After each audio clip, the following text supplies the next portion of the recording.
ចេតនាប្រព្រឹត្ត Bottlemer ចេតនាប្រព្រឹត្ត Bottlemer ជារឿងដែលសំខាន់ក្នុងការកំណត់ជាធាតុអនុម័តដើម្បីឲ្យ Bottlemer មួយកើតមានឡើងក្រោយបំពេញធាតុផ្សំទាំង3ប្រសិនបើគ្មានចេតនាប្រព្រឹត្តនោះពុំមាន Bottlemer ឡើយប៉ុន្តែនៅក្នុងករណីដែលច្បាប់បានចែងទុកមុន Bottlemer មួយអាចកើតចេញពីការមិនប្រុងប្រយ័ត្នការខ្ជិលការធ្វេសប្រហែសឬការមិនគោរពកាត់គិតដោយឡែកណាមួយខាងក្រោមនេះជា Bottlemer ប៉ះពាល់ដល់មនុស្សដែលកើតចេញពីការមិនប្រុងប្រយ័ត្នការខ្ជិលថ្លាការធ្វេសប្រហែសឬការមិនគោរពកាត់គិតដែលមានចែងក្នុងក្រមព្រហ្មទណ្ឌនៃព្រះរាជាណាចក្រកម្ពុជាទុកជាមុន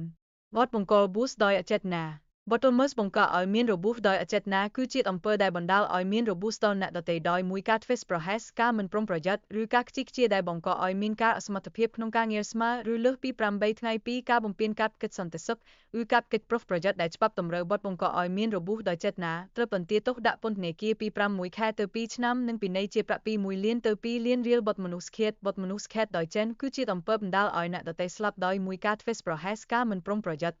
ការខ្ជិលខ្ជាពីការបំពានកាត់គិតសន្តិសុខឬកាត់គិតប្រុងប្រយ័ត្នដែលច្បាប់តម្រូវបទមនុស្សឃាតដោយអចេតនាត្រូវបន្ទារដាក់ពន្ធនាគារពី1ឆ្នាំទៅ3ឆ្នាំនិងពិន័យជាប្រាក់ពី2លានទៅ6លានរៀល